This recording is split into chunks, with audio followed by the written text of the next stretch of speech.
Isang pinagpalang araw po. Ako po si Mico de Lantar Morelia.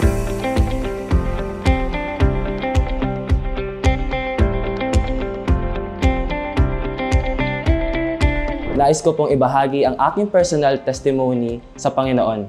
7 months na akong dumadalo sa ating church sa GVC. Tinanggap ko ng makatotohanan si Jesus noong buwan ng November 2024. Ang aking leader o cell leader ay si Kuya Aaron Sula. Ako po ay 17 taon na. Ako ay kasalukuyan nag-aaral sa Don Jesus Gonzales High School bilang senior high school student. Ako po ay nakadalo na rin sa tinatawag po nilang Encounter God. Ito po ay 2 araw na pakikipagtagpo sa ating Diyos. Napakaganda ng encounter na ito. Sa pangalawang araw ng encounter ay naramdaman ko ang presensya ng Espiritu Santo na yumakap sa akin, lalo na sa panahon ng baptism. Ito ay ginawa mismo ng aking Panginoong Jesus bilang aking tagapagligtas, kaya hindi ito maalis sa aking isipan. Ito ay sumisimbolo sa aking muling pagkabuhay na kasama na si Jesus. Ang buhay ko po dati noong hindi pa kinikilala si Jesus bilang aking Panginoon ay isang buhay na hindi tama ang direksyon. Ako ay ligaw at hindi alam ang paparoonan. Ang aking buhay ay parang bangkang patuloy ang baybay sa kawalan. Ang buhay ko ngayon, kung saan kinikilala ko na si Jesus bilang isang tagapagligtas at aking nag-iisang Diyos, ay parang isang buhay na natagpuan. Ako ay naligaw at hinanap ng Panginoong Jesus. Ang aking buhay noon ay may ihambing sa isang bangkang palutang-lutang lamang sa dagat. Bahala na kung saan dalhin ng ihip ng hangin.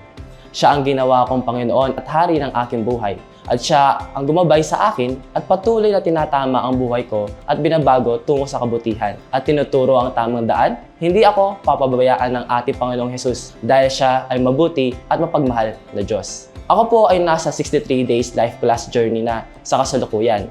At ang dami ko po natututunan. Paano lumakad sa pananampalataya kasama ng Panginoong Jesus. Mas inubog ako sa bawat klase ng aming pinapasukan.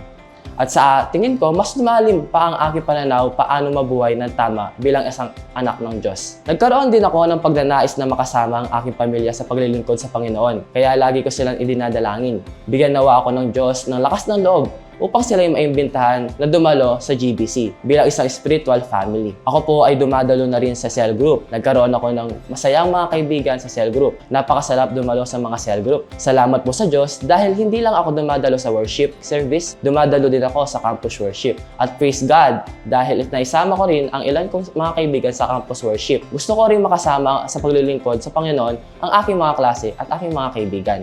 Ang dami ko pong blessings noon pa man, pero mas na-appreciate ko po sila ngayon. Alam ko na ang aking tinatanggap ay mga blessings na galing po sa ating mabuting Diyos. Ang pinakauna po, ang katotohanan ng kanyang great love. Nakita ko po na mahal po ako ng Diyos at lahat ng tao ay mahal ng Diyos. Ang aking bagong buhay, nakasama si Jesus, ang patuloy na paglago ng makatotohanang relasyon sa Kanya, mga spiritual na paghubog, pagsagot ng Diyos sa aking panalangin, lalo na po ang gift o salvation, na darating ang araw ay makakasama ko po ang Diyos sa langit dahil pinatawad niya ang aking mga kasalanan noong lumapit ako sa Panginoong Jesus. Ang araw-araw na pag-iingat ng Diyos sa akin at sa aking pamilya, mga kaibigan at mga bagong kaibigan. Mga itunuturo po ng Diyos sa aking buhay tuwing ako ay nagde-devotion. Araw-araw, bagong mga kaibigan sa church, mga solusyon sa aking personal na problema, kalusugan. Binigyan din ako ng Panginoon ng motor na aking ginagamit upang makadalo sa worship service. Napakabuti po ng Diyos sa lahat ng ito. Ako po ay lubos na masaya sa paglilingkod ko sa Panginoon. Ang ibigay ang aking makakaya at pagsilbihan ang Diyos na nagbigay ng aking buhay ay napakasarap sa pakiramdam. Ang pinakamasayang bagay po sa akin ay ang pagbibigay sa Diyos ng papuri. Walang planong masama ang Diyos sa akin. Hindi niya plano kailanman na bigyan ako ng pighati. Ako ay maglilingkod sa Diyos na masaya sa Diyos na bumuhay sa akin. Opo, ako ay may lakas na ng loob na sabing ako ay may tahanan na sa langit at may buhay na walang hanggan.